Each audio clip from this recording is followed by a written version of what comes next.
Y arranco la clase. Bueno, buenas tardes. Les cuento, hoy la clase creo que es un poco larga, trataré de completar todo lo que quería contarles. Vamos a rever un poco la noción de la simetría de gauge, como la vieron en la teórica, dándole dos enfoques distintos. Por un lado, les quiero contar por qué, tanto cuando hablemos del campo de Procca o el campo de Maxwell, vamos a estar pensando en un campo de spin 1, cómo es que sale que es spin 1, ese campo. Vamos a ver las helicidades de ese campo esencialmente, y vamos a ver que la simetría de gauge juega un rol fundamental a la hora de entender las helicidades de esos campos. Después vamos a hacer la cuentita un poco como la que hizo Gustavo, la vamos a rever. Planteada de otra manera, pero es la misma cuenta, básicamente de cómo construir QED basándonos en la simetría de gauge. Al final de todo también lo voy a hacer para Scalar Electrodynamics, o sea, la electrodinámica escalar, que es muy parecida a QED.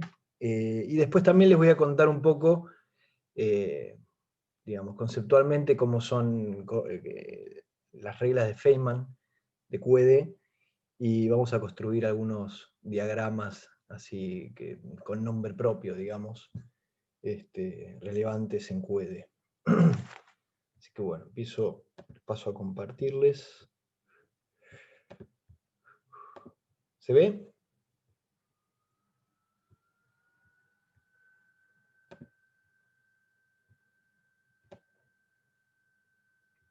Bien. Bueno. Antes de arrancar entrar directamente con la clase, voy a hacer una observación bastante general, que tiene que ver con cómo rotan los autoestados de spin en general, porque es un resultado muy elemental, pero que quiero que lo tengan ahí fresco en la cabeza como para cuando veamos esto mismo en un spinor de Dirac con un campo AMU, por ejemplo, entendamos a qué me refiero con que puedo leer el spin a partir de esto. Supónganse que consideramos multipletes que son representaciones del spin, ¿no? Del grupo SU2 en definitiva. Autoestados de JZ. ¿Sí? Como ustedes saben, uno puede elegir cualquier dirección de cuantización del momento angular, pero bueno, típicamente uno elige JZ. Y por ejemplo, el multiplete de dimensión 2, que es el J igual a 1 medio, uno tiene dos estados, el 1 medio y el 1 medio menos 1 medio. ¿Sí? Que a veces sintéticamente uno lo escribe como el 1 medio y el menos 1 medio, o como el más y el menos. ¿Tá? Entonces supónganse que ustedes agarran y actúan con una rotación en Z de ángulo θ sobre el autoestado más, o sea, sobre el autoestado 1 medio 1 medio. ¿Sí?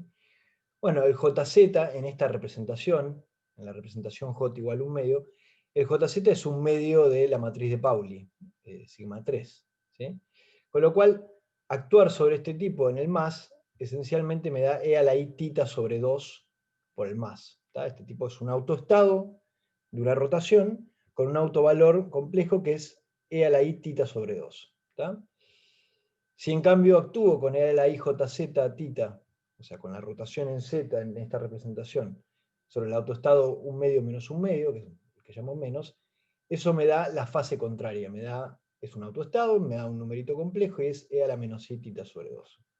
Está este, bastante obvio, es algo de mecánica cuántica que todos lo deberían tener bien claro. Veamos qué pasa si yo tengo la representación del triplete, el J igual a 1. ¿Sí? J igual a 1, uno tiene tres estados, el 1, 1, el 1, 0, el 1 menos 1. ¿Sí? Que los puedo llamar, para ser más sintético, el 1, el 0 y el menos 1. Ahora, si yo actúo con E a la IJZ por θ, o sea, con la rotación en esta representación sobre el autoestado de autovalor 1, claramente esto me da E a la I θ por el 1. Si actúo sobre el autoestado con 0, también es autoestado, pero el autovalor es 0, es nada, es 1. Y si actúo sobre E a la IJZ θ en el menos, me da un E a la menos I θ. Entonces, vayan observando que, digamos, el autovalor con el que me sale de actuar con la rotación sobre un autoestado de JZ, es siempre una fase, digamos, el numerito que va acompañando al ángulo en esa fase me está hablando justamente del spin que tiene ese estado en su representación. En este caso obtuve a la itita 1/2 y menos 1/2, acá obtengo e a la itita 1 y e a la menos itita. ¿Está? Es algo bastante trivial lo que estoy diciendo, pero quiero que lo tengan presente para cuando vuelva a aparecer en un ratito, en un contexto un poquito distinto. Y bueno, último ejemplo, lo mismo, si tuve una representación de spin 3 medios, que es el cuadruplete, 3 medios, 1/2, menos 1/2, menos 3 medios, y actúo con la rotación en Z sobre estos estados, y bueno, nuevamente me sale un e a la i 3 medios de tita por el estado, e a la i tita sobre 2 por este estado, e a la menos i tita sobre 2 por este estado, y e a la menos 3 medios de tita por este estado. No, o sea, esencialmente me sale e a la i, la proyección del spin por tita. ¿Está? Perdón, estoy un poco atragantado. Bueno, entonces ahora sí, encaremos lo que quiero contarles, que tiene que ver en realidad con el campo AMU de Proca o de Maxwell, pero repasémoslo un segundo, cómo sucede esto en el caso del spinor de Dirac. ¿Sí? Nosotros habíamos visto que las soluciones de partícula libre, o sea, las soluciones con momento y energía bien definidos de la ecuación de Dirac eran 4. Había 2 soluciones para energía positiva y 2 soluciones para energía negativa. ¿Sí? Supónganse que me paro un segundo en las soluciones de energía positiva, que eran las que había llamado U sub i, cuando las vimos en su momento. Que era, bueno, una normalización por la típica fase, con una relación entre la energía y el momento dada por esta relación de dispersión. Y acá yo tenía la posibilidad de elegir, digamos, 2 soluciones por el hecho de que acá podía poner cualquier cosa, esencialmente. Yo acá tenía que poner cualquier cosa, y acá abajo tenía que poner, bueno, este operador actuando sobre ese cualquier cosa que yo eligiera. ¿Sí? En particular acá uno podía elegir como una base estos Chi sub i que puse acá, que es el 1,0 y el 0,1. Pero eso es una elección particular. Lo importante es que tengo 2 soluciones y es cualquier cosa acá y este operador actuando sobre cualquier cosa. La misma cualquier cosa de acá arriba. Pero bueno, supónganse que me caso con estas 2 soluciones, ¿no? O sea, con esta elección de la base de estos Chi sub i que puedo elegir acá. Y quiero encontrar cómo escribir la solución a la ecuación de Dirac con energía positiva con helicidad bien definida. Acuérdense que la helicidad, como habíamos visto en las clases anteriores, es esencialmente el spin en la dirección de movimiento. ¿Está? Entonces, como estos tipos de acá, 1,0 y 0,1 son autoestados de spin en Z, para ver las soluciones con helicidad bien definida, justamente voy a considerar que el momento no es cualquier cosa, sino que es un momento en la dirección Z. ¿Está? Entonces, fíjense, en este operador que tengo acá, que es el producto escalar entre las matrices sigma y el momento que tenga esta solución, acá solamente me va a quedar sigma z, ¿está bien? Porque elegí un momento particular en la dirección z. Entonces sigma z o sigma 3 actuando sobre el Chi1, que es el 1,0, me da el 1,0, y si este sigma 3 actúa sobre el Chi2, que es el 0,1, me da menos el Chi2. ¿Está? Entonces,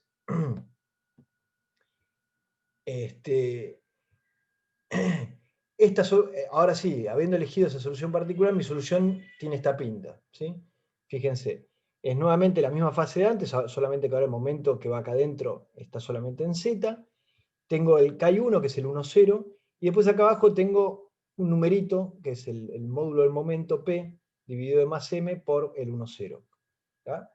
Y en cambio, la otra solución, la que corresponde a helicidad negativa, acá puse h actuando sobre 1 igual a 1 medio de 1, y acá h actuando sobre 2, acá debería poner menos 1 medio de U2. ¿Está? Me equivoqué. Acá, en este recuadro rojo, márquenlo ustedes, va un menos. La otra solución es exactamente igual a la primera, solamente que acá, cuando actué con el sigma 3 sobre el Chi2, me quedó menos el Chi2, por eso la solución tiene esta pinta de acá. ¿Sí? Entonces, consideren una rotación, estas son mis 2 soluciones de Dirac, una con helicidad 1/2 y otra con helicidad menos 1/2, o sea, con el spin en la dirección del movimiento 1/2, con el spin en la dirección del movimiento menos 1/2. Y consideren una rotación de ángulo z, en la dirección z de ángulo θ. ¿Sí? Ya habíamos visto en otras clases cómo hacer para construir las rotaciones en los espinores de Dirac. En particular, una rotación en z ángulo θ era la θ sobre 2 por alfa 1 por alfa 2. Y si hacen la cuenta, eso básicamente les queda I por el sigma 3, o sea, les queda esto de acá. ¿Sí? Estoy pensando todo en la base de Dirac, aunque les daría lo mismo si lo hiciera en la base de Weyl. Entonces esta es mi matriz de rotación en Z para un espinor de Dirac. Entonces fíjense, si yo actúo con la matriz de rotación en Z sobre la solución de helicidad positiva, me sale una fase E a la I θ sobre 2 por el mismo espinor. Y si actúo con una rotación en Z sobre la solución de helicidad negativa, me sale un E a la menos I θ sobre 2 por la misma solución. Con lo cual de acá puedo concluir, mirando, o por lo menos puedo ver que es consistente, mirando lo que habíamos discutido en el slide anterior, que justamente como me da E a la I θ sobre 2 y E a la menos I θ sobre 2, y bueno, estos dos tipos, estas dos soluciones, son un doblete de spinum medio. ¿Está? Algo que ya sabíamos en realidad. ¿Sí? ¿Pregunta hasta acá?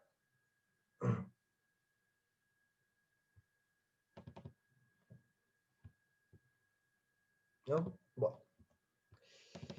Entonces, ¿cuál es el objetivo ahora? Habiendo repasado un poco esas nociones elementales del grupo SU2 y habiendo visto cómo definir soluciones con helicidad bien definida de la ecuación de Dirac. Bueno, quiero hacer lo mismo para Maxwell y para Proca real, libres con un determinado momento y una determinada helicidad, ¿no? O sea, quiero encontrar la solución, así como tenía las soluciones recién, las soluciones de la ecuación de Dirac, de partícula libre, con un momento bien definido, y helicidad bien definida, quiero encontrar lo mismo para Maxwell, para entender, por un lado, qué helicidad tiene este campo, ¿sí? Porque yo ya sé que el espinor de Dirac tiene helicidad un medio, o tiene spin un medio si quieren, pero quiero verlo en este caso en el campo de Proca real o en el caso de Maxwell. Acuérdense que la diferencia entre Proca real y Maxwell era que uno era con masa y el otro era sin masa. ¿Sí? El campo de Maxwell no tiene masa, el campo de Proca real tiene masa. Y, y quiero hacer eso primero para mostrarles a ustedes esta cuentita que es linda y que los convence de que este campo es un campo de spin 1, ¿sí? Por un lado. Y por otro lado, para que ustedes vean lo fundamental, o sea, el rol importantísimo que tiene la simetría de gauge en este campo. ¿Sí? Les extrañará un poco, pero voy a empezar con el campo de Proca real. ¿Por qué? Porque en el campo de Proca real no tengo el tema de la simetría de gauge. Entonces, el tema de la simetría de gauge es algo que me mete una complicación extra, con lo cual primero quiero hacer este caso donde no tengo la complicación extra de la simetría de gauge, caso de Proca real, y luego hago el caso de Maxwell donde tengo la complicación extra de la simetría de gauge. Acuérdense, el caso de Proca real, la ecuación de movimiento de partícula del campo libre en Proca real era esta de acá, ¿sí? Donde claramente esta ecuación no tiene simetría de gauge, o sea, no puedo shiftear a la mu con una derivada total, porque esta ecuación cambia. Eso es algo que se ve a nivel del lagrangiano y a nivel de la ecuación de movimiento. Por otro lado, recuerden que esta ecuación de movimiento para el campo de Proca era equivalente a dos ecuaciones, ¿sí? Y eso uno lo veía tomando la derivada nu de esta ecuación, porque si uno tomaba la derivada nu de esta ecuación, uno veía que acá te quedaban dos derivadas simétricas en mu y nu actuando sobre f mu nu, que es antisimétrico, y eso es 0, y acá me quedaría la derivada nu de a nu. Entonces, derivada nu de a nu igual 0 es una condición, no es algo, una posición de gauge, sino que es algo que tiene que satisfacer sí o sí esta ecuación. Entonces, usando eso, usando que sí o sí esta ecuación tiene que tener derivada nu de a nu igual 0, tiene que satisfacer eso, puedo pensar que esta ecuación es equivalente a dos ecuaciones. A, la ecuación de arriba, usando que derivada nu de a nu es 0, que sería la de acá abajo, esta de acá, la primera, y la condición esa, derivada nu de a nu igual 0, derivada mu de a mu igual 0. ¿tá? Entonces la ecuación de Proca, como discutíamos hace dos clases, es equivalente a estas dos ecuaciones. ¿sí? Que como habíamos visto en ese momento, lo puedo pensar como que cada una de las componentes de AMU satisface una ecuación de Klein-Gordon, porque esta es la ecuación de Klein-Gordon, solamente que esas cuatro componentes del campo AMU no son independientes, además tienen esta restricción de primer orden. ¿Tá? Y que, vuelvo a insistir, esa restricción de primer orden no es una imposición de elegir un gauge mío, que a mí se me ocurrió, o que a alguien se le ocurrió, sino que es algo que viene de esta ecuación. O sea, la ecuación de movimiento me dice, tiene que valer esto. ¿Tá? Entonces, bueno, esto es lo que uno quiere resolver. Quiero resolver esto para soluciones de onda plana, solución de partícula libre, o sea, de una solución con el momento y la energía bien definidos. ¿Sí? Y ver qué helicidades me aparecen, cuántas soluciones hay. En Dirac sabemos que hay 4 soluciones, 2 de partícula y 2 de antipartícula. Acá, ¿cuántas soluciones habrá? Antes de encarar derecho viejo ese problema, hay que hacer un comentario, y es el siguiente. A diferencia del campo de Dirac, ¿sí? Fíjense, digamos, lo más natural para proponer, así como uno lo propuso en Dirac, es decir, bueno, este campo a mu será una cierta polarización, epsilon mu, algo que no depende del espacio-tiempo, por una fase plana, e a la menos i, p mu, x mu. ¿No? Donde, bueno, tendré que ver este p mu que satisface, digamos, si satisface una relación de dispersión entre el momento y la energía, que obviamente lo va a satisfacer, y ver, bueno, qué restricciones hay sobre estas 4 componentes. ¿Sí? Lo que pasa es que si yo planteo esto así, está mal. ¿Por qué está mal? Porque, a diferencia de la ecuación de Dirac, este campo mu es real. ¿Tá? Estamos hablando, por eso yo insistí, Proca real. Uno podría plantear una ecuación de Proca campo complejo. En algún momento vamos a ver efectivamente un campo de spin 1 masivo complejo, como los campos del W, de las partículas W, que son una de las partículas que son relevantes en interacción débil, pero por ahora quedémonos con el campo de Proca real. Entonces, ya de por sí plantear esto así estaría un poco mal. ¿Sí? Una cosa que uno podría plantear es, bueno, como es un campo real, no me queda otra que plantear algo así como lo que puse acá arriba, más el complejo conjugado de eso dividido 2. Esto sí es real. ¿Tá? Este sería un ansatz razonable. ¿Sí? Porque tiene la pinta de una onda plana, ¿sí? Y tengo la garantía de que construido de esta manera es real. ¿Sí? Resulta ser que, bueno, o sea, la expansión correcta es esa, ¿sí? Y que cuando uno agarra y hace la cuantización de este campo, como se los contó Gustavo, esquemáticamente, ¿no? Pero uno parte del Lagrangiano de Proca, hace una expansión del campo en modos normales y ve las relaciones de conmutación entre esos modos normales, uno ve que aparecen una álgebra de infinitos operadores de creación y destrucción, y entonces uno puede crear y destruir partículas en un determinado vacío de la teoría. Resulta ser que, bueno, que efectivamente cuando uno hace la expansión, esta expansión, imponiendo que el campo es real y separándolo en estos 2 pedazos, resulta ser que justamente esta es la parte de partícula y esta es la parte de antipartícula de este campo. Porque este campo, justamente, como es un campo real, y esto es algo que lo vamos a volver a ver en otras oportunidades, es un campo cuya antipartícula es sí misma. ¿Tá? Es un campo que es imposible distinguirle una partícula de una antipartícula. Algo parecido pasa, por ejemplo, con Klein-Gordon. Cuando hablamos de Klein-Gordon, nosotros vimos que podíamos construir una teoría de Klein-Gordon real o una teoría de Klein-Gordon compleja. ¿Sí? Y bueno, cuando uno hace la cuantización de esa teoría, la teoría de Klein-Gordon, en el caso en el que usa Klein-Gordon real, lo que sucede es que la partícula y la antipartícula de ese campo son la misma cosa. ¿Tá? Entonces, la antipartícula del fotón, acá lo pongo en la afirmación, o bueno, el fotón, o lo que esté asociado a este campo de Proca real, ¿no? Porque el fotón en realidad no tiene masa, es la propia partícula. ¿Tá? Entonces, lo que uno tiene que considerar, o sea, esta expansión es correcta, ¿sí? Fíjense que esto se puede escribir básicamente como que A mu es la parte real de esto, ¿sí? De epsilon mu por E a la menos I p mu x mu. La parte real de esto es esto, más esto conjugado dividido 2, que es este planteo que hice acá.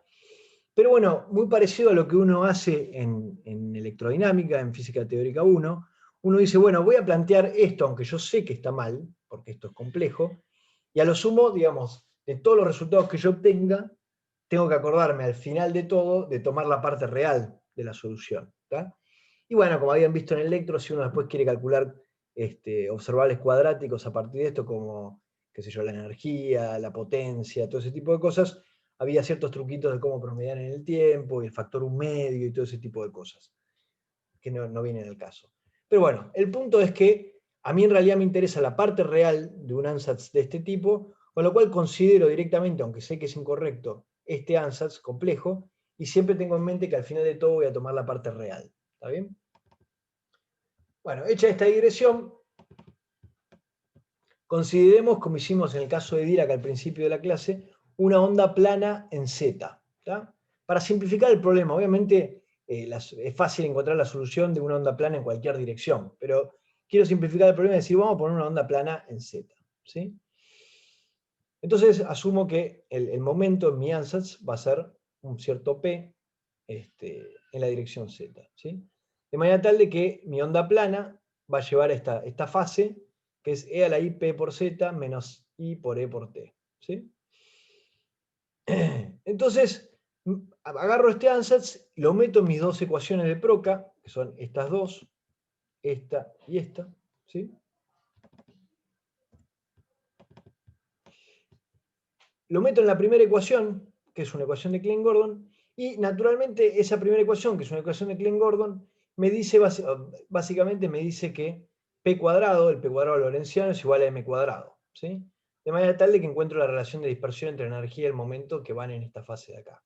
Eso era bastante esperable, porque es una ecuación de Klein-Gordon y no tenía por qué obtener una cosa distinta. El punto viene a cuando planteo la segunda ecuación. La segunda ecuación me decía que la derivada mu de mu tenía que ser 0, ¿sí? O sea que el campo este mu no tenía que tener divergencia, cuadridivergencia. ¿Sí? Fíjense, cuando hago eso sobre mi ansatz, la derivada mu de mu, si a mu tiene esta pinta, o sea que su dependencia espacio-temporal está toda metida en esta fase, bueno, cuando tome la derivada de esto, básicamente me baja un p mu. Y me queda menos i p mu epsilon mu, o sea, el producto escalar lorentziano, si quieren, entre el momento y la polarización esta que metí acá epsilon mu, que todavía no sé cuánto vale, y eso tiene que ser 0. ¿Sí? O sea que sacando la fase y este factor menos i, en definitiva, la ecuación que me queda es esta acá, recuadrada en rojo. Me queda que el producto escalar lorentziano entre el momento y la polarización tiene que ser 0. ¿Sí? ¿Cuántas soluciones va a tener esta ecuación? ¿Se imaginan ustedes? ¿Alguien se anima?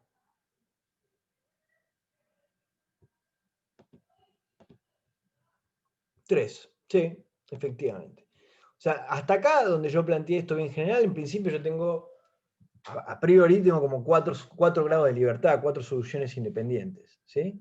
Porque bueno, tengo un epsilon mu, que mu va de 0 a 4, de 0 a 3, perdón. O sea que en principio parecería que voy a tener 3 soluciones independientes. Sin embargo, esta restricción me dice, bueno, no, pará, no puedes meter cualquier epsilon mu. Podés meter cualquier epsilon mu mientras sea perpendicular al momento, perpendicular en el sentido lorentziano, ¿no? Porque este es el cuadrimomento. Y eso me va a imponer una restricción de manera tal de que en realidad voy a tener 3 soluciones independientes. ¿Tá? O sea que básicamente para encontrar la solución completa para este campo de Proca real, lo que necesito, como explicito acá, es una base de cuadrivectores perpendiculares, entre comillas, porque es una perpendicularidad lorentziana, a mi cuadrimomento P mu. ¿Sí? Mi P mu es la energía, que vale raíz cuadrada de P cuadrado más M cuadrado, 0, 0, P. ¿Sí? O sea, necesito una base de cuadrivectores que en el producto lorentziano me den 0 con este tipo de acá. ¿Sí? Hay dos que son bastante obvios, fíjense. Si yo tomo el cuadrivector 0, 1, 0, 0, es obviamente perpendicular a este tipo en el producto lorentziano. ¿Están todos de acuerdo? Lo mismo con el 0, 0, 1, 0. ¿Están todos de acuerdo que estos dos vectores son obviamente perpendiculares a este tipo de acá? ¿Sí? Esos son los más obvios. El que no es tan obvio es el tercero. Hay un tercer cuadrivector que necesitaría encontrar que debería ser perpendicular a este tipo de acá. ¿Sí? Pero bueno, no es difícil encontrarlo. Se los pongo yo acá y ustedes después lo chequean bien, pero fíjense, yo elijo un P-moño, lo voy a llamar, P-moño, porque es muy parecido al P, un P-moño, donde básicamente invertí el rol de la energía y el momento. ¿Sí? ¿Lo ven? Puse el momento donde iría la energía y la energía donde iría el momento. ¿Sí? Porque es la manera más obvia de construirme algo que con el producto escalar lorentziano es perpendicular a este tipo. ¿Por qué? Porque, bueno, acuérdense que el producto lorentziano, voy a tener que aplicar la métrica en el medio para hacer el producto escalar entre P mu y P moño mu, y al aplicar la métrica me pone un signo menos en la parte espacial. ¿No falta un signo? No, porque acordate que el producto escalar, claro, ahí está lo que decía el compañero. El compañero ponía en el chat, ¿no falta un signo menos en alguna de las componentes? No, no falta porque acuérdense, cuando yo haga el producto escalar, P mu, moño contra P mu, tengo que usar la métrica para bajar un índice, para bajar los índices, y eso me mete un signo menos en la parte espacial, con lo cual el producto escalar entre este tipo y este tipo es P por la raíz cuadrada de P cuadrado más M cuadrado menos P por la raíz cuadrada de P cuadrado más M cuadrado, lo cual es 0. ¿Está? Entonces me encontré un tercer vector que es claramente independiente de estos otros de acá, ¿sí? Y que es perpendicular al P mu. Entonces tengo tres vectores, el 1, este de acá, el 2, este de acá, el 3, que es este de acá, que son todos perpendiculares, lorentzianamente hablando, con el cuadrimomento P mu, y a su vez son todos perpendiculares entre sí. ¿Tá? Es una base completamente independiente. Bueno, en vez del 1 y el 2, ¿sí? Por razones que van a ver obvias en un slide, en vez del 1 y el 2, elijo una combinación del 1 y el 2. ¿Tá? Dos combinaciones distintas del 1 y el 2. Entonces voy a definir a la helicidad, a la polarización epsilon menos, la defino como este tipo de acá más i por el de abajo, y al epsilon más, a la polarización más, si quieren, lo elijo como este tipo de acá menos i por este tipo de acá. Ahora van a ver por qué hago esta elección particular. Pero bueno, estamos de acuerdo de que soy libre de, en vez de usar 1 y 2, usar estas dos cosas de acá, es equivalente. ¿Sí? Entonces quedémonos con que nuestras tres polarizaciones solución son la menos, la más y esta rara P moño que encontramos acá. ¿Sí? Entonces digamos que hasta ahora encontré tres soluciones de la ecuación de Procas real para una partícula, digamos, soluciones de partícula libre con el momento en la dirección z. ¿Sí? Pero bueno, como les decía antes, esto es muy generalizable al momento en cualquier dirección. Entonces, mi AMU, bueno, será alguna combinación de estas tres polarizaciones. ¿Tá? Ahora, me gustaría entender qué significa cada una de estas tres polarizaciones que le encontré al campo AMU. ¿Sí? Y para eso, lo que quiero ver es, justamente como introdujimos al principio de la clase, quiero entender cómo transforman estos tipos ante rotaciones en la dirección z. Acuérdense que tienen el momento en la dirección z. ¿Sí? Entonces quiero hacer una rotación en la dirección z y entender cómo transforma este, cómo transforma este y cómo transforma este. Acuérdense que AMU es un cuadrivector contravariante, justamente, y con lo cual transforma, como ustedes saben, que transforma los cuadrivectores contravariantes, de esta manera, ¿sí? O sea, multiplicados en la práctica matricialmente por el boost, pero bueno, no por boost, por una rotación escrita en esta notación, ¿sí? Entonces, vamos a hacer la transformación de cada uno de estos tres bichos, ¿sí? Con un lambda que sea la rotación en z con un ángulo θ. Es una transformación hiperconocida para ustedes en este lenguaje, ¿sí? En el lenguaje de vectores contravariantes. Entonces empecemos por el epsilon más. Bueno, el nuevo epsilon más rotado será esta matriz lambda mu nu asociada a la rotación en z de ángulo θ, actuando sobre el epsilon más que habíamos encontrado antes. ¿Sí? La rotación es, bueno, dejo el tiempo fijo, dejo z fijo y me queda un coseno de θ menos seno de θ, seno de θ, coseno de θ, mezclando x y y. Es una rotación en z. ¿No? Actúo con ese tipo sobre el 0, 1 menos i 0. ¿Sí? Que era el que yo había dicho que era el epsilon más. ¿Sí? Que era este de acá, que a su vez era una combinación de este y este. Bueno, esta fila de acá por esta columna me da 0, esta de acá por esta de acá me da coseno de θ más i seno de θ, o sea, e a la i θ, y esta de acá por esta de acá me da seno de θ menos i coseno de θ, que es equivalente a menos i por e a la i θ. ¿Sí? Entonces fíjense que yo puedo acá sacar factor común e a la i θ afuera, porque está multiplicando a este y a este, y me queda nuevamente el vector del que partí. Me quedó e a la i θ por el tipo del que partí. O sea que la nueva polarización rotada es E a la itita por la vieja polarización. Entonces, pensando en términos de lo que habíamos dicho en el primer slide de todos, tengo una solución de partícula libre que tiene momento en la dirección z, y le hago una rotación en z de ángulo θ, y me dice que transformado es simplemente sacar una fase de E a la itita. Entonces, ¿qué helicidad tiene este tipo, esta solución?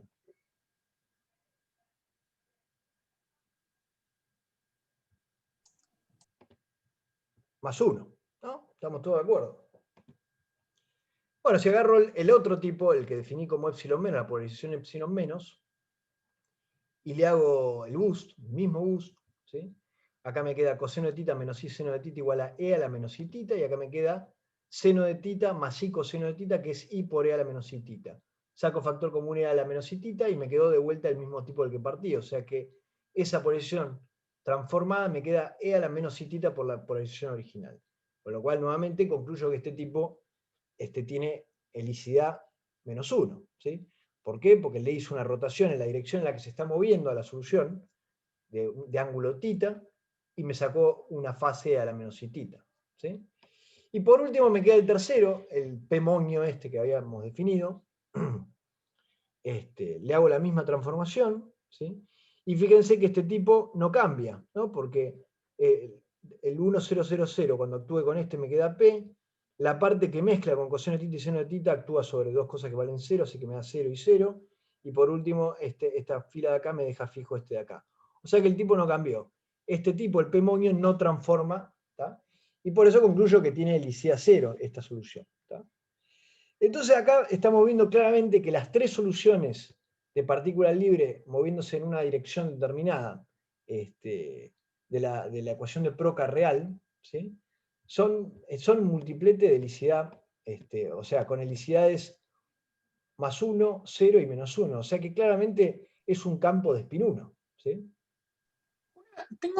Perdón, tengo una duda que me quedó un poquitito más atrás. El epsilon más y el epsilon menos no son ortogonales entre sí, ¿no? O sea, deberían serlo, pero 0,1 i0 y 0,1 menos i0. Sí, son ortogonales, ¿cómo que no? No, porque, o sea, no porque, Contame cómo no. porque si haces el producto interno te queda 1 por 1 más i por menos i, ¿no? A ver, uno por ahí, uno menos sí.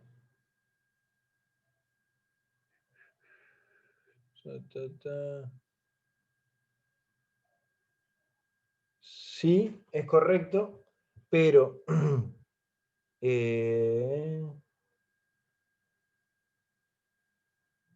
sí, es correcto, pero sucede lo siguiente.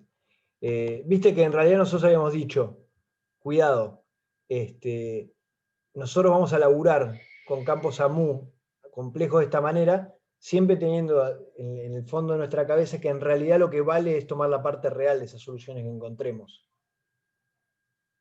¿Está? No, no debería ser 1 menos i y el otro i1. No, prestame atención un segundo.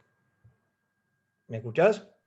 Sí, sí, sí, te estoy prestando atención. Bien. Sí. Entonces, nosotros habíamos dicho, vamos a laburar con esto porque es más fácil usar números complejos, pero siempre teniendo en cuenta que la posta es la parte real de eso. ¿Ok? Entonces, si vos agarrás y decís, bueno, ahora suponete que vos querés agarrar una solución, la 1 menos i, y la otra solución, la 1 más i, y hacer el producto de eso. Entonces, para hacer el producto de eso, vos vas a tener que tomar la parte real de uno por la parte real del otro. ¿Sí? Y no es difícil ver, te lo dejo como ejercicio, que esencialmente eso me va a quedar un medio de uno por el otro conjugado, básicamente. Entonces, el producto correcto para ver si son ortogonales es este por este conjugado. ¿Está? Ok. ¿Ok? Ok. Sí, sí, Bien, eso, ok, ahora sí. pero está bien tu pregunta. Bueno, Entonces, a ver, en definitiva, ¿por qué en su momento tomé esta combinación rara? Bueno, justamente porque yo sabía que esa era la combinación que me iba a dar autoestados de helicidad. Si no, me iban a quedar mezclados los autoestados de helicidad, ¿está bien? Pero bueno, ¿están todos de acuerdo entonces con mi conclusión? Que encontré que las tres soluciones de partícula libre de Proca real son soluciones con helicidad +1, 0 y -1, y que claramente esto me está indicando que este campo tiene spin 1. ¿Sí? Veamos qué pasa con Maxwell, porque hasta acá era Proca, una partícula masiva, o sea, el campo parecido al de Maxwell, pero con el término de masa. Y ahora quiero ver qué pasa con Maxwell, que es el caso no masivo. ¿Sí? Entonces tomo la ecuación de Maxwell libre, que es esta de acá, ¿sí? Y ahora sí tengo que lidiar con el hecho de que tengo simetría de gauge. Acuérdense, miro esta ecuación de acá y claramente el F mu nu, ¿sí?, que se definía como la derivada antisimétrica del campo a nu, si yo le hago esta transformación, o sea, a la mu lo shifteo en una derivada total, veo que el F mu nu acá me suma un derivada mu, derivada nu de omega, acá me resta un derivada nu, derivada mu de omega, y si este omega es lo suficientemente suave, las derivadas conmutan, con lo cual esto se cancela con esto, o sea que el F mu nu no transforma ante esta simetría, ante esta transformación. ¿Sí? Entonces tengo simetría de gauge. Mi ecuación de movimiento, escrita explícitamente en términos del campo mu, tenía esta pinta, ¿sí? Y lo que habíamos dicho es que un gauge típico para elegir covariante es el gauge de Lorentz sin la T, ¿sí? Que es agarrar y poner que este tipo valga 0, que derivada mu de mu sea 0. A diferencia del caso de Proca, donde eso era una imposición que venía ya de mi ecuación de movimiento, eso es algo que era una consecuencia de mi ecuación de movimiento, en este caso es algo que yo impongo. ¿Tá? Digo, como tengo simetría de gauge, es posible imponerle condiciones de orden 0 o de orden 1 a este campo a mu. Elijo una condición de orden 1, que es que la cuadrivergencia de este campo sea nula. Si hago eso, mi ecuación de movimiento, que era esta, ahora se simplifica mucho, porque va a ser nada más que esta, pero siempre y cuando imponga esto. ¿Tá? Entonces, esta ecuación, al haber impuesto el gauge de Lorentz, es equivalente a estas dos ecuaciones. ¿Sí? Pero ¿qué pasa? Como les contaba 2 clases atrás, acá no se termina la historia a la hora de resolver, o bueno, de encarar las soluciones de este campo. ¿Por qué? Porque me queda una simetría residual. ¿Y esto qué quiere decir? Existe todavía un omega, ¿sí?, tal que si ese omega es armónico, o sea, tiene D'Alembertiano 0, puedo hacer una transformación de gauge de manera tal de quedarme dentro del gauge de Lorentz. ¿Sí? ¿Por qué? Porque si yo hago esta transformación de gauge con un omega con D'Alembertiano 0, fíjense que la derivada mu del nuevo campo a mu va a ser la derivada mu del viejo campo a mu más justamente el D'Alembertiano de este omega. Y si el D'Alembertiano de este omega es 0, entonces esto me queda la derivada mu de mu. Entonces, si yo estoy en el gauge de Lorentz de manera tal de que la derivada mu de mu es 0, sigo en el gauge de Lorentz para el campo A', ¿tá? Porque su derivada mu de A' mu va a seguir siendo 0. Entonces eso es lo que yo llamo una simetría de gauge residual. Si bien yo impuse una condición de gauge, impuse que derivada mu de mu sea 0, veo que esa simetría de gauge todavía me permite transformar un poquito más al campo, permaneciendo dentro de el gauge de Lorentz. ¿Se entiende esto? Es importante que lo entiendan porque ahora lo voy a usar esto explícitamente. ¿Tá? Un poco una afirmación que la repito por segunda vez, porque lo hice hace la clase anterior, no, que fue la de Matías, la mía anterior. Pero es importante que lo tengan presente. Entonces, ¿qué quiero hacer? Quiero repetir los mismos pasos que hice para Proca real, es decir, encarar las ecuaciones que tenga que encarar para resolverlas con una onda plana, con momento bien definido de dirección z, pero no solamente voy a tener que resolver estas dos ecuaciones, la ecuación 1 y la ecuación 2, sino que voy a tener que aplicar una simetría de gauge residual, es decir, voy a poder, shiftear el campo a mu, ¿sí?, siempre que lo shiftee con una función omega que tenga D'Alembertiano 0, porque hacer eso me permite estar dentro del gauge de Lorentz. ¿Tá? Entonces, bueno, encaramos el problema nuevamente igual a como lo encaramos antes. Planteo este ansatz bien general con una onda plana con momento en z. está toda la misma digresión que hicimos antes sobre la parte real, etcétera, etcétera, que no lo voy a repetir, obviamente, pero bueno, lo correcto es la parte real de esto. Y considero, bueno, momento en z fijo, ¿sí? Y bueno, la primera ecuación es básicamente la ecuación de Klein-Gordon sin masa, ¿sí? La primera ecuación es la ecuación 1, es esta de acá, es la ecuación de Klein-Gordon sin masa para las 4 componentes. Imponer eso me dice que Pmu es igual a 0, ¿sí? Con lo cual la energía es igual al momento en este caso, lo cual es esperable porque es la relación de dispersión relativista para una partícula no masiva. Y ahora la segunda ecuación nuevamente, bueno, es derivada mu da mu, que si meto el ansatz ahí, me bajo un Pmu y me dice, bueno, el Pmu tiene que ser perpendicular lorentzianamente hablando a la polarización, o el epsilon mu, la polarización tiene que ser lorentzianamente hablando perpendicular al momento. ¿Tá? Entonces nuevamente tengo la misma historia, digo, necesito una base de cuadrivectores perpendiculares al cuadrimomento. Acuérdense ahora que el cuadrimomento es un poco más sencillo porque es E00E, ¿sí? Porque la energía y el momento valen lo mismo por la relación de dispersión. Entonces, pero bueno, acá es incluso más fácil elegir la base. Tengo los mismos dos cuadrivectores de antes, el 0, 1 menos I0, el 0, 1 y 0. Claramente estos dos tipos son perpendiculares lorentzianamente hablando con el Pmu. Pero después puedo elegir el mismo Pmu. Esto es una curiosidad. Porque como el Pmu tiene cuadrado lorentziano 0, bueno, es perpendicular consigo mismo, porque es un vector tipo luz, justamente. ¿Sí? Pmu con Pmu es 0. Entonces el epsilon más, el epsilon menos y el momento mismo es una base de cuadrivectores perpendiculares al momento. ¿Tá? En este caso. Entonces, uno podría decir, bueno, que listo, la solución más general posible sería alguna combinación de estas tres soluciones, pero ahí está el punto de lo que yo les decía. ¿Qué pasa con la simetría residual de gauge? ¿Sí? Yo acá resolví la ecuación de movimiento con un gauge particular, que es el gauge de Lorentz. Sin embargo, yo tengo que ver qué significa que todavía me sobra un poquito de simetría de gauge. ¿Sí?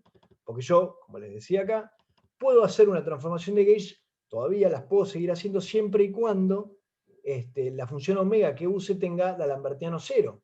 ¿Sí? Si hago eso, puedo shiftear al campo a mu y voy a seguir permaneciendo dentro del gauge de Lorentz. Entonces, esta es la solución más general dentro del gauge de Lorentz, pero tengo que tener en cuenta qué pasa con esa simetría residual. Entonces, necesito un omega que tenga D'Alembertiano 0. ¿Sí? Y bueno, es muy fácil encontrar un omega con D'Alembertiano 0. Agarro y digo, bueno, omega es un numerito, 38, 27, 45, lo que ustedes quieran, por exactamente la misma fase que planteé en mi ansatz original, con el mismo Pmu, ¿sí? Con el mismo Pmu que es E00E.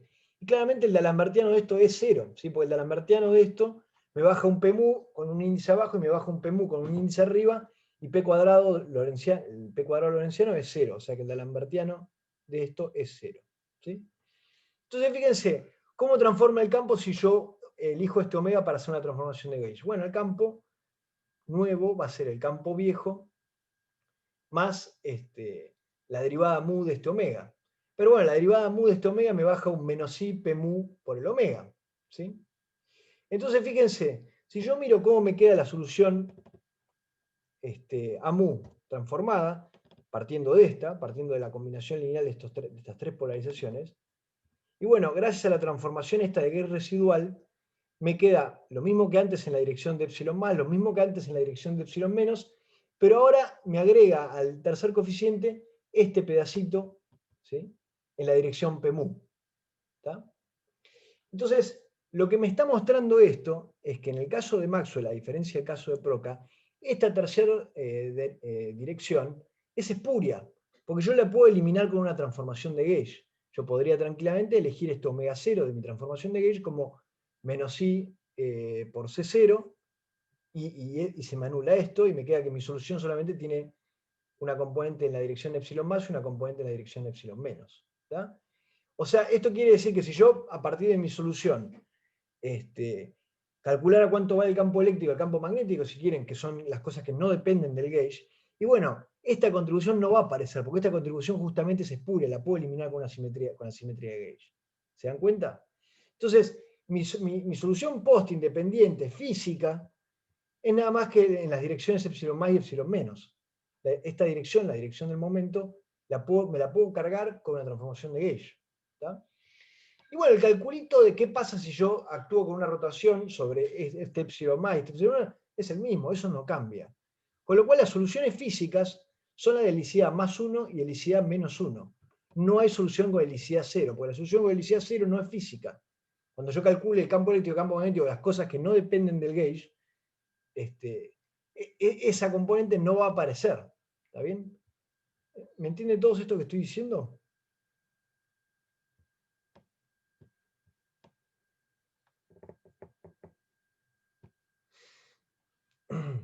A ver.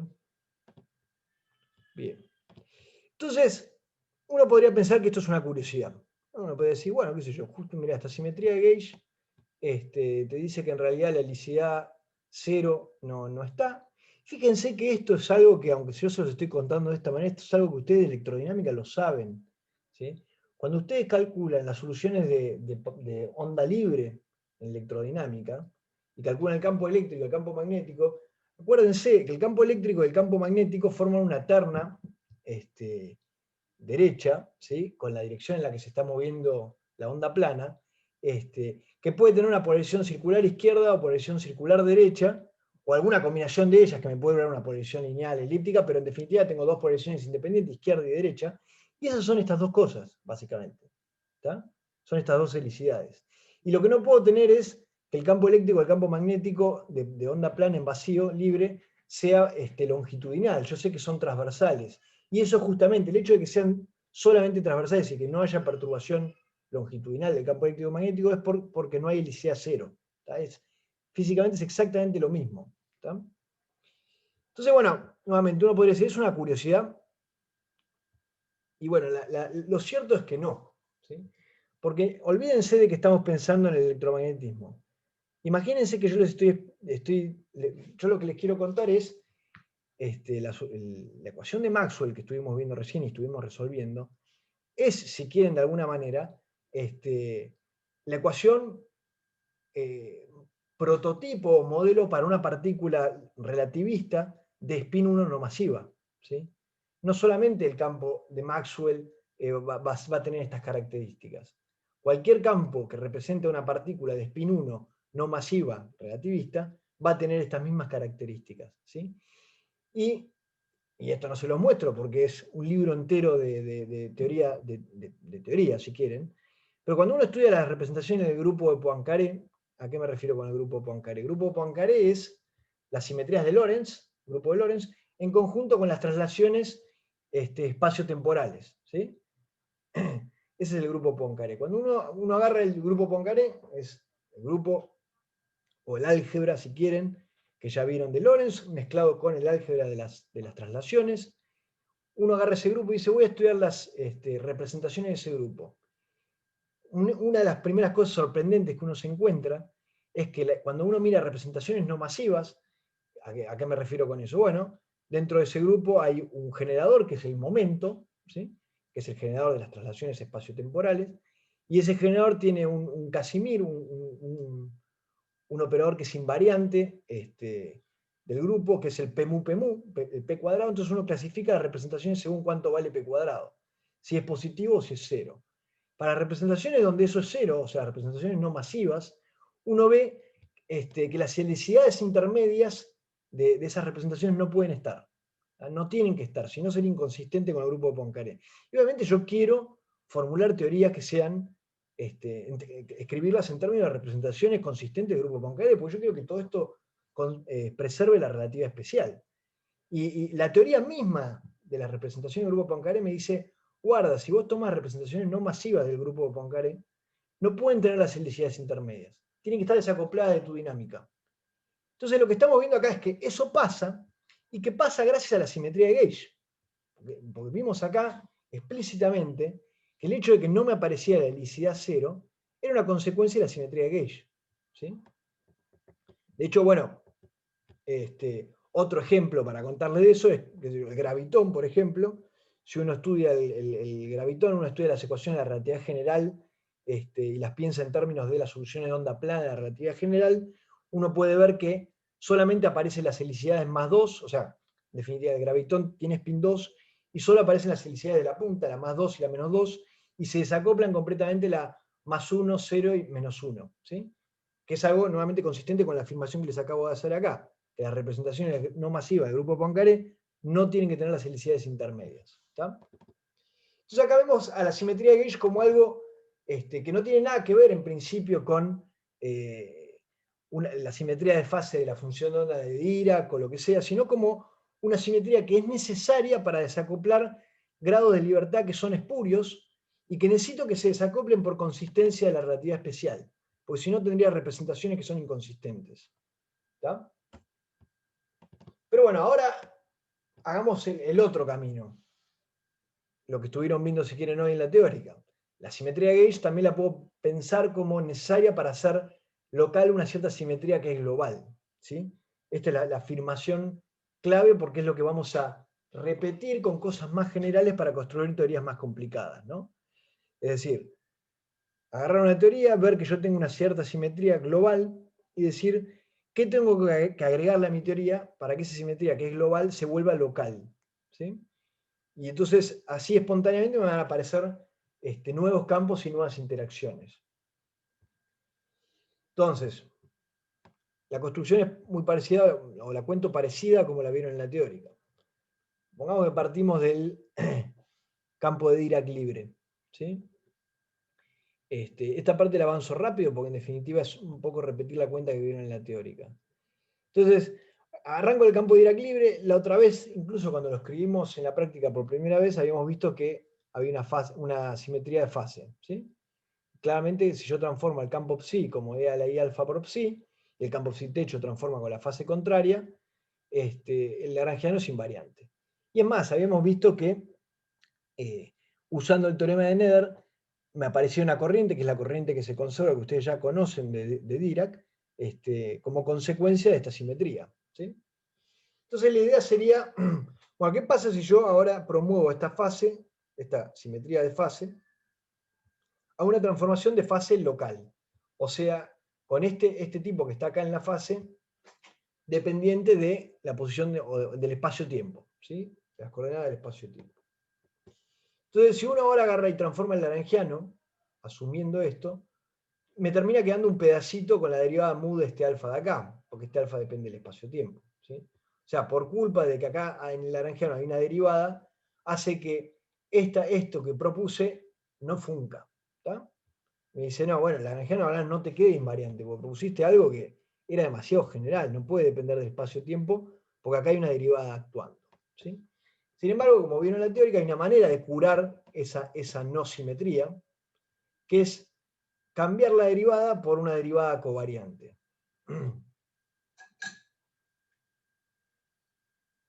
Voy a tomar un segundo mate.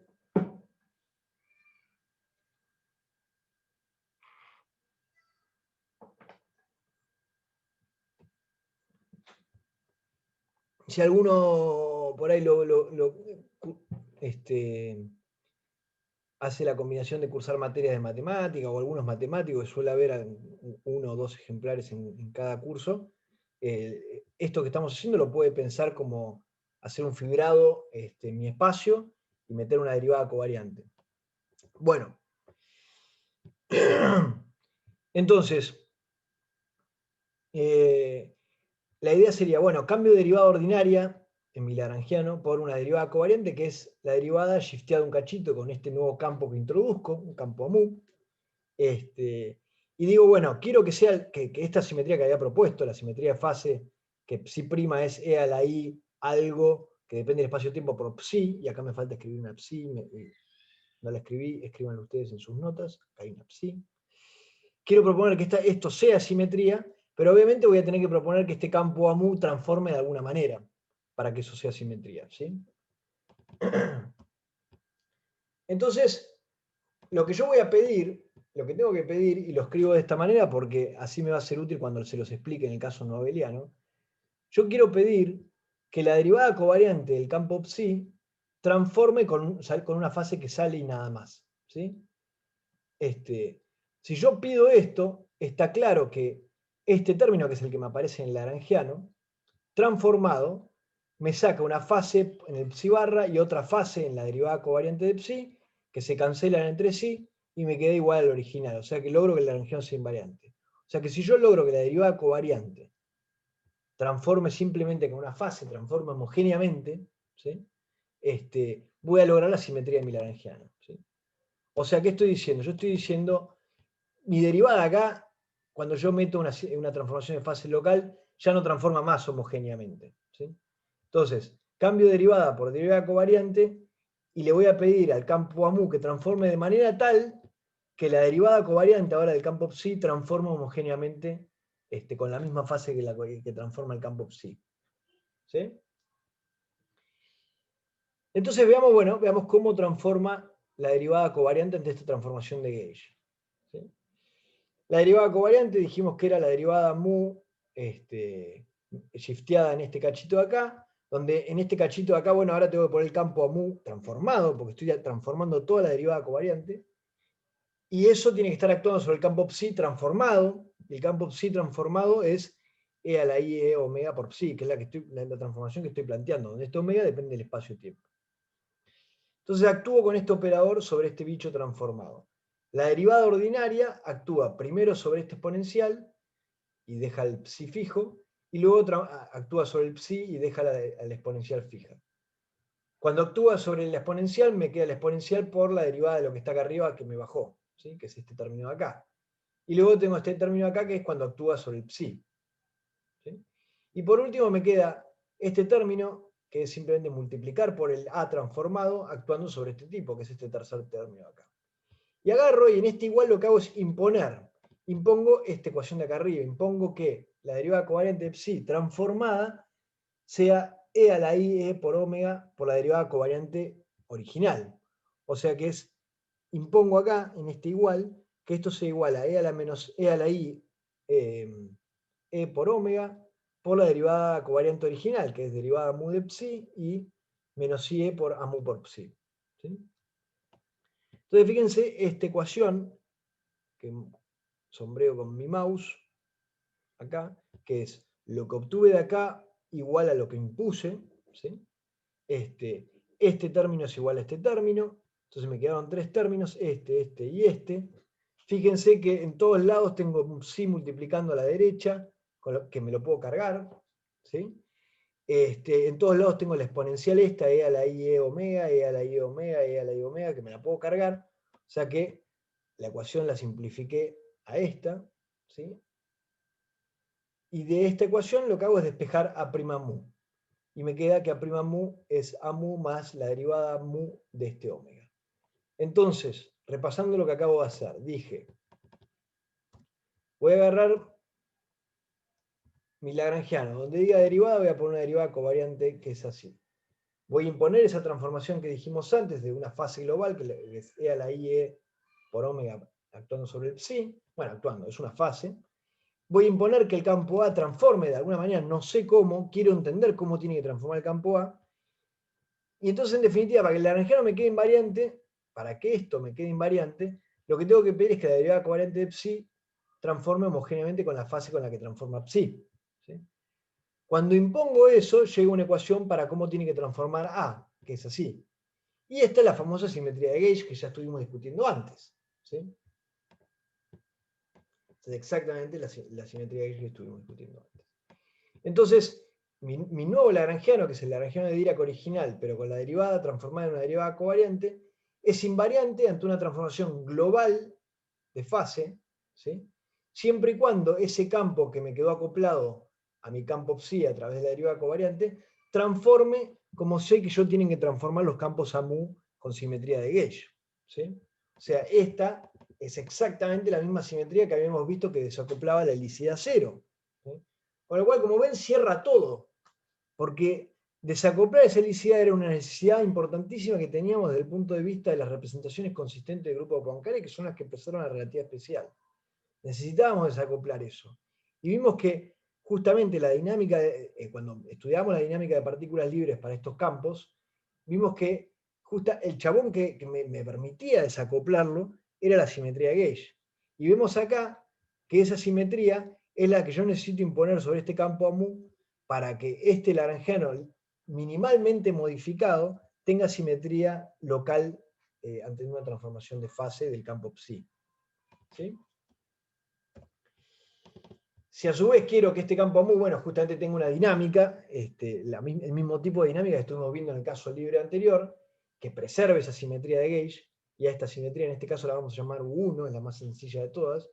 Bueno, a ese lagrangiano que teníamos antes le agrego el término que ya conocemos, el menos un cuarto F mu F mu U. Y este es justamente el lagrangiano de QED. Donde este F mu U, como ya saben, es esto, lo vimos hace 2 clases. Entonces este lagrangiano de acá lo puedo descomponer en 3 pedazos. El pedazo de Dirac libre, el pedazo de Maxwell, que es este de acá, y el pedazo de interacciones. El de Dirac libre es este, el pedazo de Maxwell es este de menos un cuarto F1, F1, y el de las interacciones es justamente el que me viene del pedacito de la derivada covariante que yo agregué, que es este término de acá. ¿Sí? Este término de acá, si quieren, ustedes lo pueden pensar como el producto lorentziano entre una corriente y el campo AMU. ¿Sí? Y efectivamente tiene sentido pensarlo de esa manera, porque si yo tomo las ecuaciones de movimiento de este nuevo lagrangiano QED, me queda la ecuación de Maxwell, ahora no libre, sino con una corriente, donde esta corriente es justamente proporcional a la corriente de Dirac, que nosotros ya conocíamos y sabemos que se conservaba. ¿Sí? Y por otro lado, la ecuación de Dirac, ahora me queda la ecuación de Dirac acoplada a este campo AMU, que es una ecuación que ya también habíamos discutido cuando introdujimos Dirac hace ya varias clases. Entonces, fíjense lo siguiente, si yo miro fuerte un poco estos lagrangianos y miro las ecuaciones de movimiento, lo que uno ve siempre es que las teorías que están libres tienen lagrangianos cuadráticos. Fíjense, los términos cuadráticos en campos son este término acá, que es cuadrático en el campo psi, psi techo, este que es cuadrático en el campo psi, psi techo, este F mu nu es cuadrático en el campo A, ¿sí? O sea, todos esos son pedazos libres, y esos pedazos lo que me dan cuando yo los varío y encuentro ecuaciones de movimientos son lineales en esos campos. Este pedazo de acá es lineal en el campo AMU, ¿sí? Este pedazo de acá es lineal en el campo psi y el pedazo de la masa es lineal en el campo psi. En cambio, las cosas que son más que cuadráticas en el lagrangiano, lo que yo llamo términos de interacción, como por ejemplo que es cúbico en los campos, porque tiene el campo psi, techo, psi y A, es cúbico en los campos, eso, cuando tome las ecuaciones de movimiento, me da cosas cuadráticas o de mayor orden en las ecuaciones de movimiento, o sea, cosas no lineales en las ecuaciones de movimiento. Como por ejemplo, este término de acá. Este término de acá es no lineal porque tiene el campo psi y el campo A. Este término de acá es no lineal porque tiene el campo psi techo y el campo psi. ¿Sí? Entonces, hago esta distinción porque cuando uno hace la cuantización de estas teorías de campos, uno agarra y dice, bueno, tengo un lagrangiano, ahora debería agarrar y promover estos campos a operadores y establecer las relaciones de conmutación fundamentales y ver qué consecuencias tiene eso sobre la expansión del operador, etcétera, etcétera. Cuando uno hace eso en teorías libres, vamos a decir que es fácil. ¿tá? Es fácil cuantizar la teoría libre. Es fácil cuantizar una teoría que es cuadrática en los campos, que tiene a lo sumo ecuaciones de movimiento clásicas lineales. Lo que es difícil es justamente cuando hay interacción. Y encima es lo único que si quieren es interesante. Porque tener la cuantización de la teoría libre, digamos, si mis campos no interactúan con nada, tampoco los puedo medir muy fácilmente, digamos, ¿no? Entonces, en realidad el único interés posta es teorías con interacción, porque las teorías con interacción van a representar partículas que justamente interactúan también incluso con mis detectores, ¿sí? Y las puedo medir, entonces puedo obtener, si yo logro cuantizar esas teorías, puedo obtener predicciones que después las puedo medir en un experimento. Entonces estas teorías con interacción son mucho más difíciles de cuantizar. Y de hecho en muchos casos es tan difícil que uno abandona la idea de intentar cuantizarlas. Entonces lo que uno hace, cuando se vuelve muy difícil porque tengo teorías con interacción, es agarrar y decir, bueno, lo que voy a hacer es pensar, igual que como se explica en Teórica 2, en mecánica cuántica, es voy a agarrar mis teorías libres que las sé cuantizar, las sé resolver cuánticamente, y voy a decir, bueno, mi teoría completa es la teoría libre más interacciones, Y voy a tratar eso en el picture de interacción. ¿Sí? Acuérdense, en teórica 2 uno tiene el picture de Schrödinger, el picture de Heisenberg y el picture de interacción, que es muy útil para hacer teoría perturbativa sobre algo que sé resolver con un pedazo que no sé resolver. Y esto es parecido. Yo acá tengo todos los pedazos libres que son fáciles de cuantizar y los pedazos con interacción que son difíciles de cuantizar. Entonces yo parto de la cuantización del pedazo libre y trabajo a la interacción en el picture de interacción. ¿Está? Esa es la idea en lo que uno hace en general con estas teorías. Obviamente hay otras cosas para trabajar estas teorías cuando hay interacciones, pero solamente vamos a comentar esa forma de pensar las teorías interactuantes. Entonces, lo que uno hace,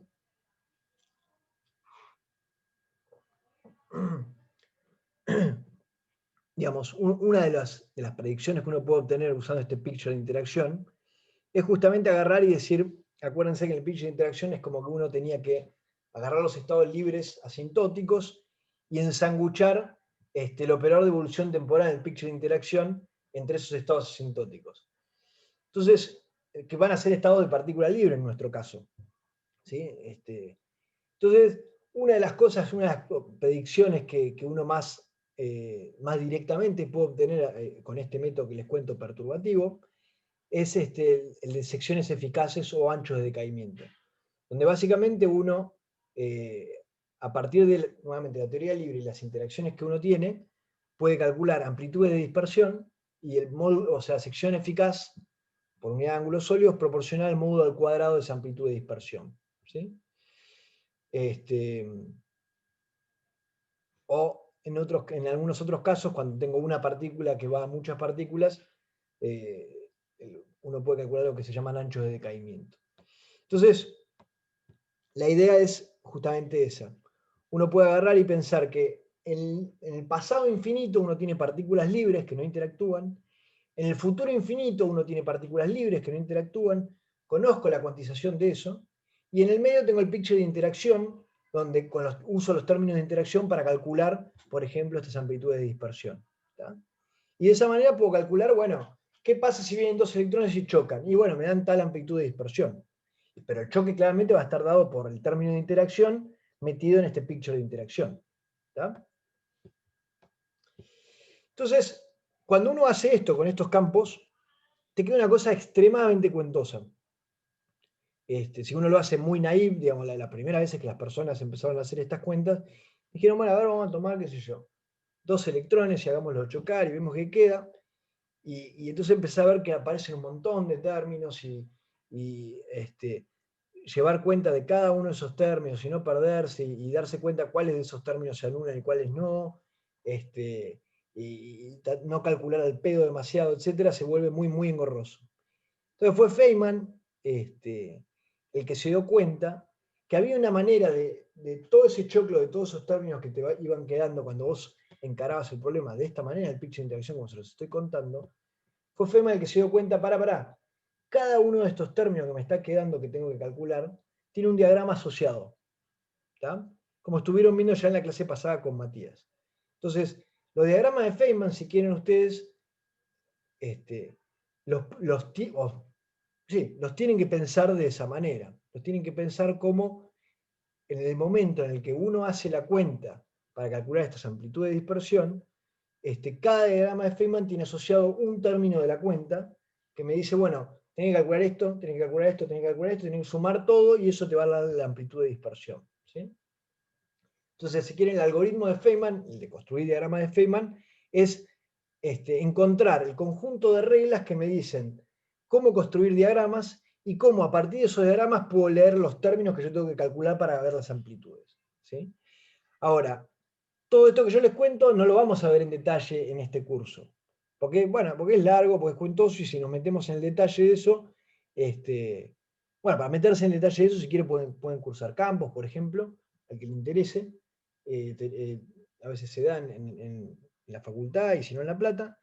Pero bueno, sería muy largo el curso si quisiéramos tratar de contarles todo el modelo estándar y cómo se hace toda esta cuenta que les estoy contando. Entonces lo que vamos a hacer en general en el resto del curso es lo siguiente, es tratar de ir explicando cómo se va construyendo el lagrangiano de todas las interacciones, el lagrangiano de la interacción débil, fuerte, electromagnética, que ustedes puedan entender dónde están los términos de interacción de esos lagrangianos, y que puedan entender a partir de esos términos de interacción qué pinta tienen los diagramas de Feynman de esas interacciones, que puedo construir con esas interacciones, ¿sí? El paso que no le vamos a estar dando a ustedes es, bueno, cómo a partir de esos diagramas puedes escribir explícitamente la cuenta para calcular las amplitudes de dispersión o las secciones o los anchos de decaimiento. Esa parte de la cuenta, que es muy, muy cuentosa, no se la vamos a dar. Pero de ahora en más, cuando ustedes miren diagramas de Feynman, tengan en cuenta que no es simplemente una manera pictórica de tratar de entender lo que está pasando ahí en el medio, sino que hay una manera muy algorítmica de asociar cada diagrama de Feynman a un término que yo tengo que calcular para poder calcular esa amplitud de ciertas partículas que vienen y otras partículas que se van en el futuro, ¿sí? Un choque, básicamente. Un choque, un decaimiento. Entonces, ese algoritmo de Feynman básicamente dice, bueno, dado un conjunto de reglas para dibujar diagramas, ¿sí? No puede ser cualquier cosa, tenés que respetar ciertas reglas, dibujar todos los diagramas que te den un cierto proceso. Por ejemplo, quiero hacer chocar dos electrones y ver en qué casos a la salida de esos tengo dos electrones y con qué probabilidad. Entonces me tengo que dibujar todos los diagramas donde entren dos electrones y salgan dos electrones usando las reglas de Feynman, se llaman reglas de Feynman, correctas para poder dibujarlos. Una vez que me dibujé todos, la regla de Feynman me dice los dibujos posibles son estos y las cuentas que tenés que hacer, las contribuciones a tu amplitud son estas. A partir de tu dibujo podés leer la contribución, ¿sí? Entonces ese es si quieren, el algoritmo de Feynman. Bueno, entonces en los diagramas en general, digamos, hay un montón de cosas que son específicas de cada teoría, pero hay un montón de cosas que valen en todos los casos, como ya estuvieron viendo en la clase pasada. En principio, bueno, el tiempo, entre comillas, es decir, qué es lo que está en el pasado infinito y qué es lo que está en el futuro infinito, uno lo dibuja, bueno, hay convenciones, hay gente que lo dibuja para arriba, pero bueno, nosotros lo dibujamos para la derecha. Las patas de lo que entran, acuérdense que representan a partículas libres porque son las que vienen del pasado infinito. Entonces, las patas de lo que entran son partículas que van a tener un PMU on shell. Cuando digo on shell es que satisface la relación de dispersión de la partícula libre, correcta, ¿sí? Si tiene masa o no tiene masa con la masa correspondiente, pero está on shell. Habíamos hablado de la palabra on shell, ¿se acuerdan? Cuando discutimos relatividad especial. Las patas que salen también representan el futuro infinito, o sea que son partículas libres y por lo tanto su PMU también está on shell, ¿sí? Son las partículas luego del choque. Los vértices de interacción son los que voy a leer del lagrangiano, ¿sí? Y justamente van a tener la multiplicidad de patas, cada vértice va a tener la multiplicidad de patas indicativa de la multiplicidad de campos que yo tengo en ese término de interacción, ahora lo vamos a ver, y justamente cada vértice de interacción va a venir en la cuenta con una constante de acoplamiento asociada, que es la constante de acoplamiento que me aparece en la interacción, por ejemplo, la carga del electrón, que es la que aparece en el término de interacción que estuvimos viendo recién. El término de interacción, en el caso de QED, es este de acá, y fíjense que tiene siempre asociada una constante de acoplamiento, que en este caso es la carga del electrón. Fíjense que la constante de acoplamiento en este término de interacción es la carga del electrón, porque estamos en unidades donde C es igual a 1 y HBr es igual a 1, si no, no sería solamente la carga del electrón, pero bueno. Les dejo a ustedes como ejercicio de recomponer esa constante con H barra y con C, y van a ver que efectivamente E cuadrado es 1 sobre 137 más o menos, si usan los datos de tabla de H barra, C y la carga del electrón, ¿sí? Entonces, ¿qué pasa? Cuando uno agarra los diagramas de Feynman y dice, bueno, quiero calcular un cierto proceso, por ejemplo, que entran dos electrones y salen dos electrones, ¿cuál es la amplitud de dispersión de eso? Y uno hace este ejercicio que les acabo de decir, es decir, agarra un conjunto de reglas que Feynman me las escribe, y me dice, bueno, dibujate todos los diagramas usando estas reglas. Lo primero que uno observa es que hay infinitos diagramas, ¿sí? Sin embargo, si bien esos diagramas son infinitos, se pueden clasificar en función de cuántos vértices de interacción tienen en cada diagrama. Entonces, si la constante de acoplamiento que yo tengo en cada uno de esos términos de interacción es chica, yo lo que puedo pensar es que puedo hacer teoría de perturbaciones en esa constante de acoplamiento, ¿tá? Entonces, primero agarrar todos los diagramas donde, no sé, aparece una vez el término de interacción. Luego, corregir esa cuenta con todos los diagramas donde aparecen 2 veces el término de interacción. Corregir esa cuenta con todas las veces que aparecen 3, etcétera, etcétera. ¿Tá? Y así me irá aproximando un resultado con la precisión que a mí me interese. ¿Tá? Entonces, claramente, si bien la cuenta es infinita, técnicamente hablando, uno corta la expansión en el orden al que uno le satisface la precisión. ¿Sí? Por último, además de tener patas que entran, patas que salen y vértices con interacciones, uno tiene propagadores internos. ¿Qué son propagadores internos? Bueno, entre los vértices de interacción puede haber líneas que unen esos vértices de interacción, que la naturaleza de la línea van a ser las partículas de mi teoría, electrones, fotones o lo que fuere, pero los propagadores de esas líneas que unen los vértices de interacción internos tienen un PMU que no está on-shell, está off-shell. Y eso sale de la cuenta, no es un invento mío. Ese PMU está off-shell. Porque ese PMU no representa el momento de una partícula verdadera, una partícula que se creó realmente, sino que lo que uno dice en la jerga es que es una partícula virtual. ¿Tá? Entonces, por ejemplo, en QED, nosotros vamos a tener electrones, positrones y fotones. Los electrones, acuérdense, nuestro campo psi que tenemos en QED tiene soluciones de tipo electrón y de tipo positrón. Entonces vamos a dibujar un electrón que entra de esta manera, un positrón que entra de esta manera, como ya les comentó Matías, aunque esta flecha sea confusa, está como indicando para dónde va la corriente, no para dónde va la partícula. Entonces por eso históricamente se dibuja así el positrón. Este es un positrón que entra a mi proceso y sin embargo lo dibujo con la flecha hacia afuera. Un electrón que sale y un positrón que sale. ¿Tá? Siempre el positrón es un poco antiintuitivo. El fotón, que es su propia antipartícula, no le distingo una flecha porque no, primero que no tiene corriente y segundo que no tiene partícula antipartícula. El fotón es su propia antipartícula, entre otras razones porque es un campo real, como estuvimos viendo al principio de la clase. Entonces lo voy a dibujar con una línea así al fotón que entra o con una línea así al fotón que sale. ¿Sí? Entonces, arranquemos dibujando, bueno, miremos primero el vértice de interacción. Como les había dicho, el vértice de interacción es cúbico, ¿sí? En los campos, tiene un campo psi techo psi y un campo A, o sea, dos campos del electrón esencialmente y un campo del fotón. Entonces, al ser cúbico, explícitamente el vértice va a tener 3 patas, como estoy dibujando acá estas posibilidades. ¿Sí? El vértice, por cómo es la cuenta, cuando uno mete este vértice en el picture de interacción, etc., justamente, bueno, fíjense que hay 2 campos del tipo psi y un campo del tipo fotón, y la flecha esta sigue una línea, o sea, tiene continuidad. ¿Sí? Si esto apunta para allá, en la otra pata apunta para allá. Si esto apunta para allá, en la otra pata, esto no, por ejemplo. Esto que les puse acá, un no, es que esto no va, justamente. No puede pasar que la flecha apunte para allá y la flecha apunte para allá. La flecha de corriente tiene continuidad. ¿Sí? Y este vértice en sí, o este vértice en sí, yo lo puedo dibujar como yo quiera, lo puedo rotar como yo quiera y usarlo como ladrillito para construirme los diagramas. ¿Está bien?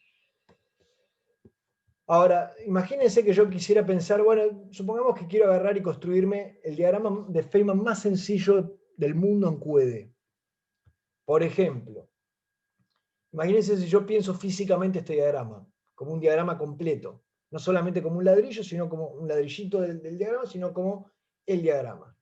Entonces, si yo esto lo pensara como mi diagrama de Feynman para este proceso, para un proceso, diría que, bueno, acá tengo un electrón que está entrando y luego tengo un electrón que sale y que emitió un fotón. O sea, a la entrada tengo un electrón y a la salida tengo un electrón y un fotón.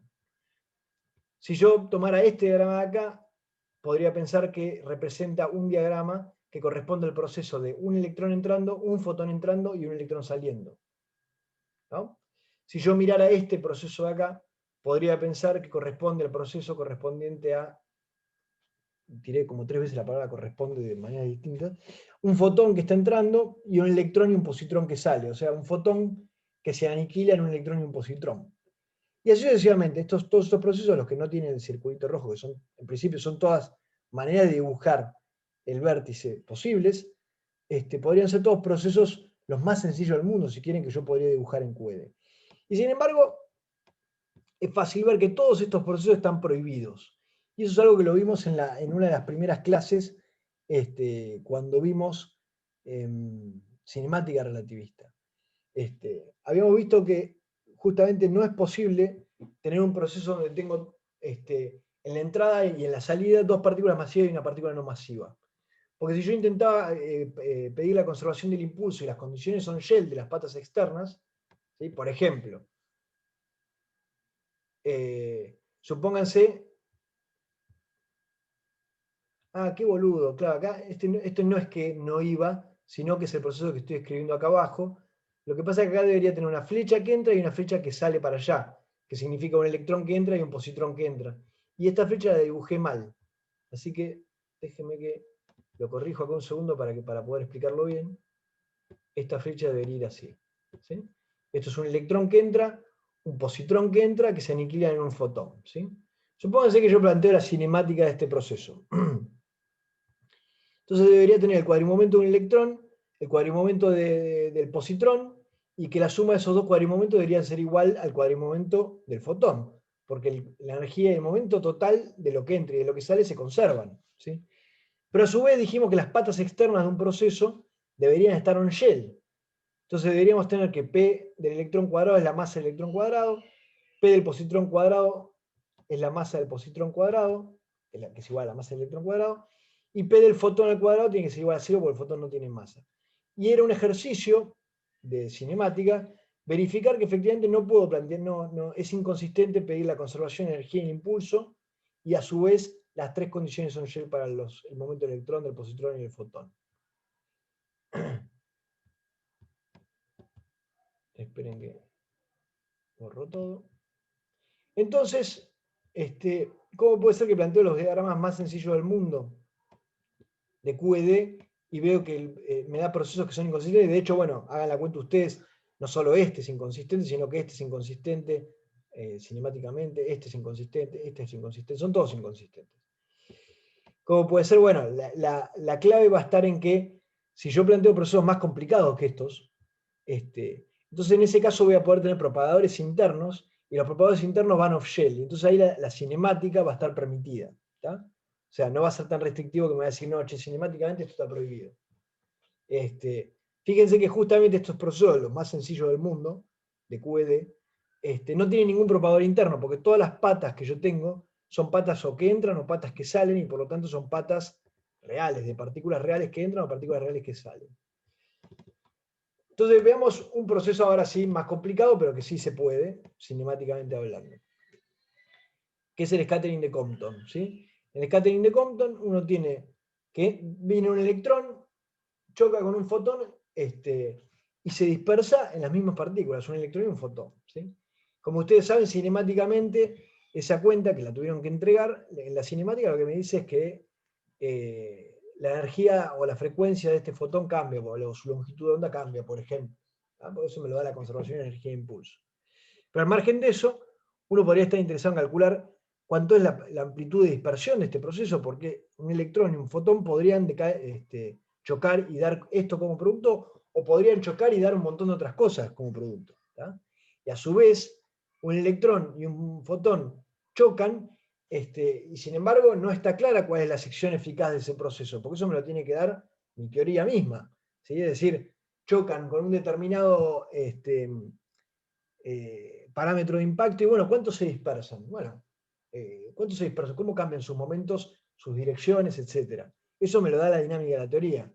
La cinemática solo me puede dar alguna información de la conservación y nada más.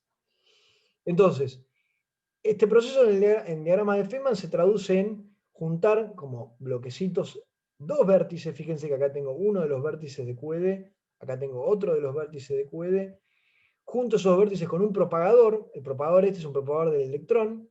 Entonces tengo gráficamente lo que yo espero tener, que es que entre un electrón y un fotón, y me sale un electrón y un fotón.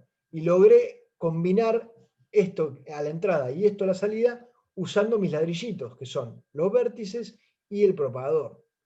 Y nuevamente, como les decía en el slide anterior, este proceso es posible porque el momento del propagador, el momento interno, este electrón de acá, no es una partícula real, es una partícula virtual.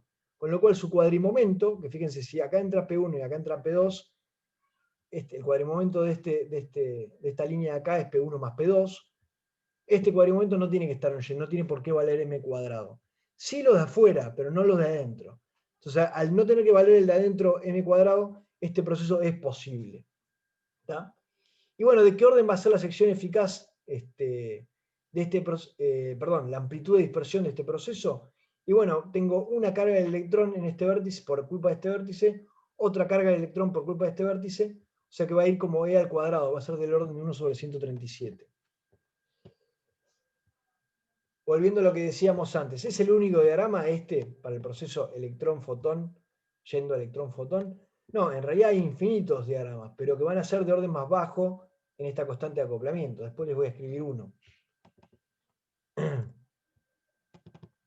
Otro proceso que conocí. Matías, Sí, yo no sé si estás mirando la hora, pero son 8:05 casi.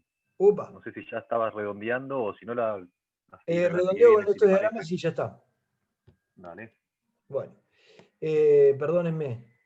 Bueno, entonces aniquilación de par.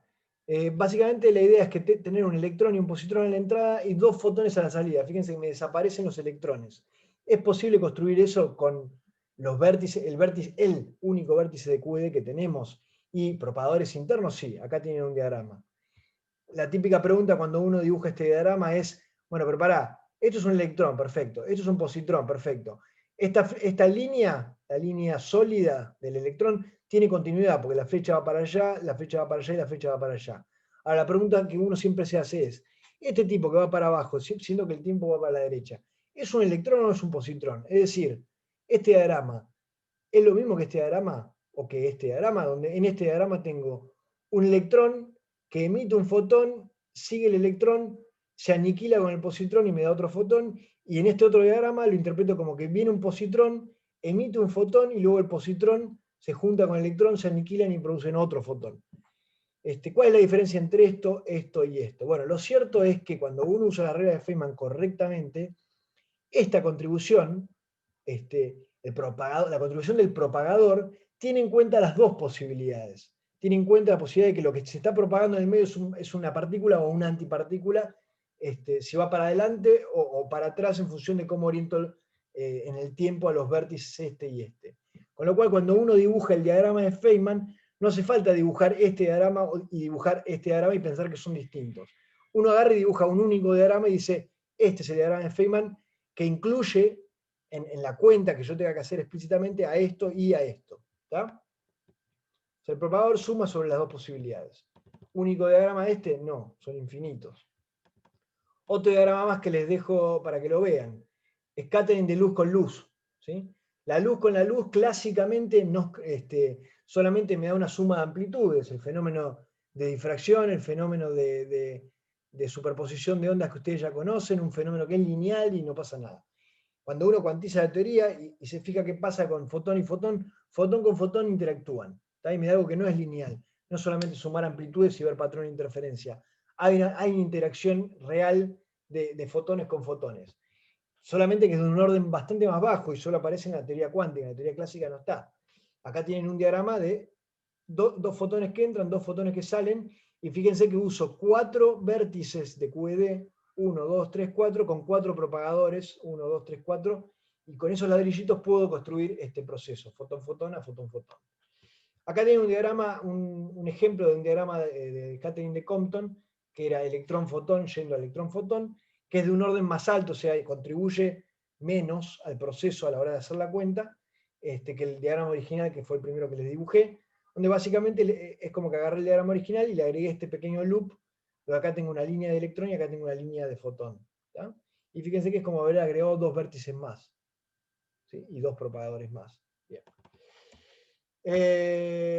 Me queda nada más, y perdónenme por la demora, esta hojita de acá, pero básicamente lo único que dice esta hojita de acá, y es que de hecho es un ejercicio de la guía, es mirar un poco que, si yo puedo agarrar Klein-Gordon complejo y hacer lo mismo que hicimos antes, de covariantizarlo y ver que me construye una teoría que es invariante de transformaciones locales de fase. Y efectivamente se puede hacer, y el procedimiento es completamente análogo, y ni vale la pena que me detenga demasiado en esto, pero se lo dejo acá para que lo puedan mirar. Y perdónenme por la demora, se me hizo súper larga la clase, con lo cual Bueno, nada, cierro acá.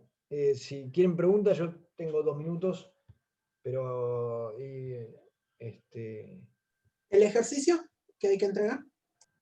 el ejercicio que hay que entregar es el de la guía 7A, es el 4, pero la fecha que dice ahí en mis notas es incorrecta, pues la fecha del cuatrimestre pasado, que me quedó ahí pegada. Así que, Matías, ¿cuándo decís que ponemos para entregar el ejercicio 4 de la guía 7A? Y eso, y para la semana que viene. Yo creo que ahora estamos con los tiempos bien, me parece. Si no, les avisamos el viernes, pero para la semana que viene. El viernes les confirmamos la fecha de entrega, pero tengan eso en mente. Pará, pero todavía me parece que no les pedimos el de la guía. A ver, me entregaron El de todos el las otro 6, día. de las 6 yo estaba pensando eso, tal vez yo me perdí cuando dijimos de las 6. Claro, las 6 todavía no. ¿Lo dijimos o no lo dijimos? Yo no me acuerdo. No, Ok. Bien. Bueno, les escribimos en la página, así ya podemos cerrar acá. Les escribimos en la página las notificaciones cuándo y qué entregar de las 6 y de las 7. ¿Dale? Lo dejo para la página, así no perdemos tiempo con eso, dado que son las 8:10. Bueno, después les vuelvo a abrir las preguntas puntuales de la clase que acabo de dar porque me demoré tanto que